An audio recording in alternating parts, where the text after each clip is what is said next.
going to do the 1111 mudras. There's a mudra for each gate, each of the 11 gates within the 1111 doorway. And today we're going to do gates 1 through 8. Because the 9th gate activation we haven't had yet, and we don't have its mudra yet. We're going to go through them one time. I'm going to explain them and demonstrate them, explain what they mean, and then when we're finished, we're going to go through them a second time, all together. I hope you join with me. We're going to just do them in silence, one after another, with no explanation. So the first mudra is, of course, the mudra of first gate, and which is the keynote, is healing our hearts. So in order to heal our hearts, or even go through the 1111 doorway, we need to all make a total surrender. So we're going to begin. We're going to make the sound schwa, which is clearing out all the old stuff from our personal and planetary, all the old duality-based energy from our personal and planetary matrices as we do our total surrender. So first you stretch really high with your hands. You want to really feel it. Your hands are close together but not quite touching. Really stretch up high. Good exercise. And then we're going to go schwa. Second gate is the two shall become one. So we're going to go up in the position known as the one heart. So you take your hands and you push them really strongly together, and we're going to squish out all of the distortions and misconceptions of love that we picked up throughout our cycle of embodiments here. And we're going to push out all the broken hearts that we've received and all the broken hearts that we've caused. Any feeling that there isn't enough love for us, or we don't deserve love, or there isn't enough love to go around on this planet for everyone. Anything that's an illusion or distortion of love is going to come out from between our fingers.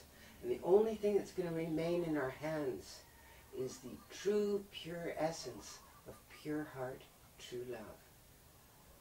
And then we're going to very slowly, we're going to stretch out that essence of pure, true love. And with all the mudras, it's not so much what our hands are doing. It's the energy. Focus on the energy that you're moving.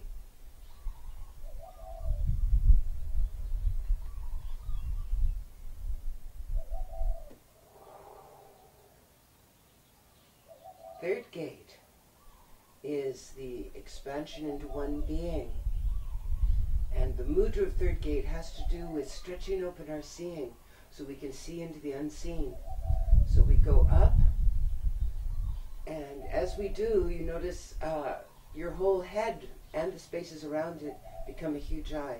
It's important to keep your elbows out to the side, not like this, or you won't get the eye effect. And you'll see how my whole head is the center of an eye. So already my seeing is greatly expanded. But now we're going to stretch it out, and as you do this, really expand your seeing.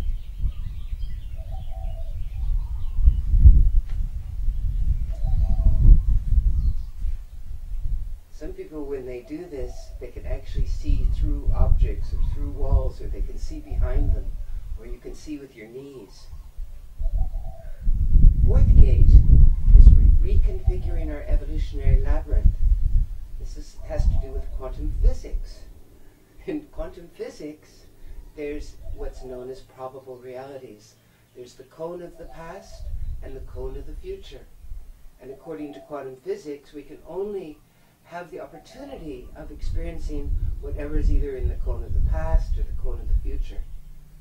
I was never satisfied with this. I always wondered, what if there's something huge and wondrous over here outside of the probable realities, in the invisible? And so we've learned to solve that problem with fourth gate, because we take our probable realities and we turn them inside out. I'm going to demonstrate this twice, once frontwards and once sideways, so you can see how it's done. And then we open them up. So here's the sideways demonstration. We'll start with the end of third gate. Here's our old probable realities. Let's turn them inside out and make sure your wrists don't touch. And then open that door. Fifth 7th gate's an easy one and a fun one. It has to do with personal freedom. It doesn't mean the freedom to run amok and go wild in the world. It means the freedom to fully, truly be ourselves here, to do what we came here to do, to be the large, vast beings that we really are. We don't need to keep ourselves small. We don't have to be bound by fears or limitations. Personal freedom. So the mudra is very easy. And it's fun. 6th gate is the midway point of the 1111 doorway. And it's one earth, one being. But this is where everything flipped over into a whole new patterning on an entirely new level. So the hands go down, one up in a diagonal position. And we're going to slightly curve our hands, our fingers, and we're going to be gathering together, very lovingly and gently, all the worlds within worlds, all the grids, all the firmaments. We're going to just gently roll them up, really lovingly. And then we're going to take everything and we're going to flip it over. And now we're going to open it up to a whole new paradigm.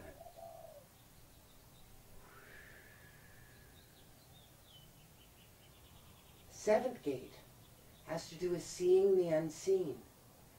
Now, seeing the unseen is a little bit more than the obvious ways of seeing the unseen, such as dreams, visions, revelations. It really has to do with seeing what is here in the present moment, in the expanded here and now.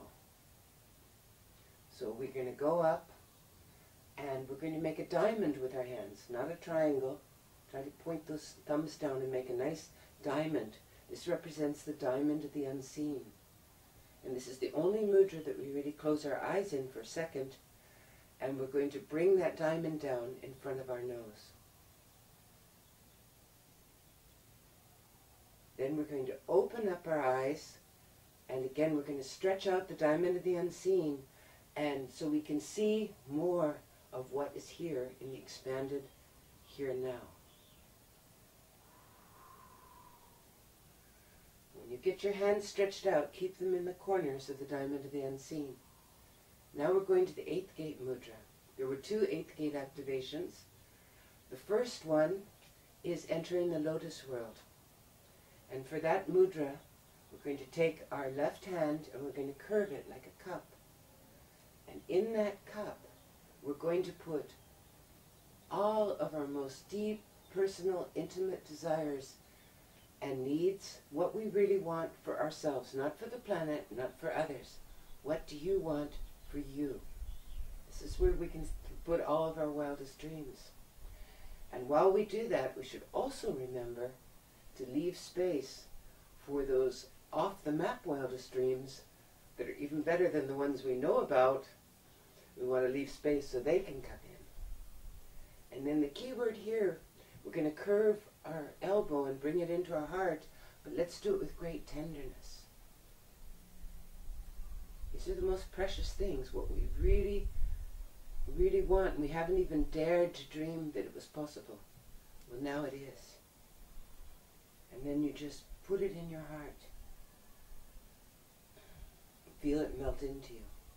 Then we turn our attention to our right hand, and we turn that into a cup. And in that, we're going to put everything that we want for anyone else. The people, your loved ones, your family.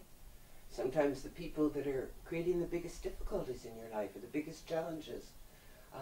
You can put countries, you can put planets, you can put humanity, animals, nature. Anything for anyone else, anyone who needs healing. Anyone who needs love. Or everyone who needs love. Anything that's for something that's not yourself. And the key word here is compassion. With deepest compassion, you're going to bring those into your heart.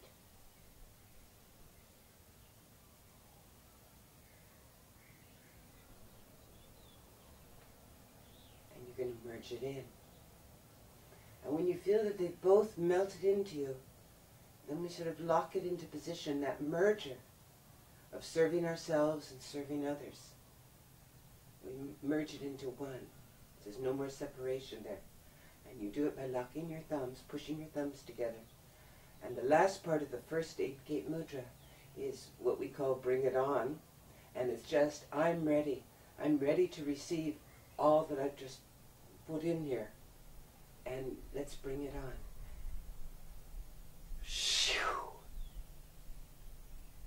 And you go up in like a U.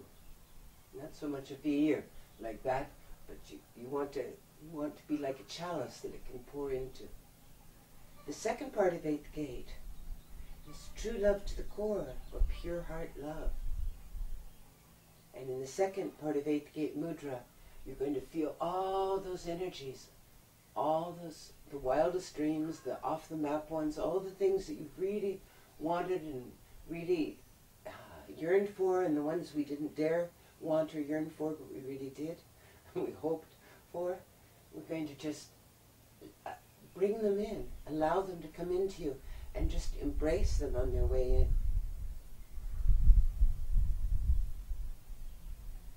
And thank them, shower them with gratitude.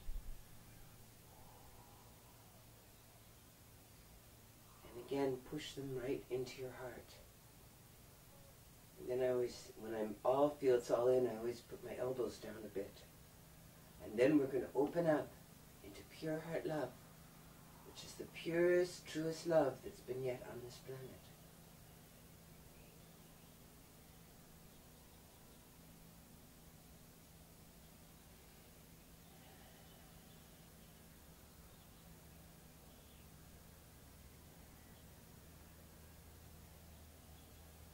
Now I'm going to go through the mudras one more time in silence, and I hope you join me.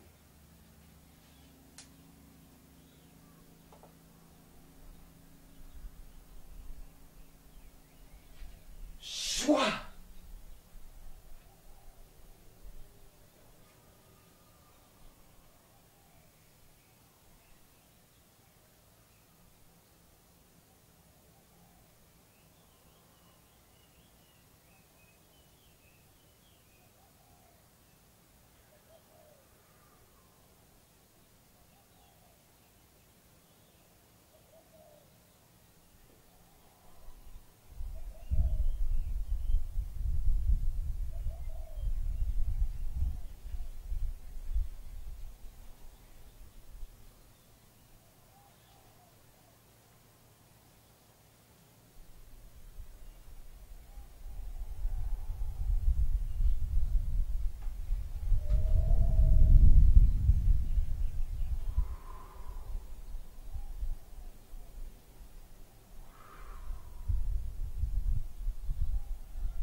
This is pure heart love.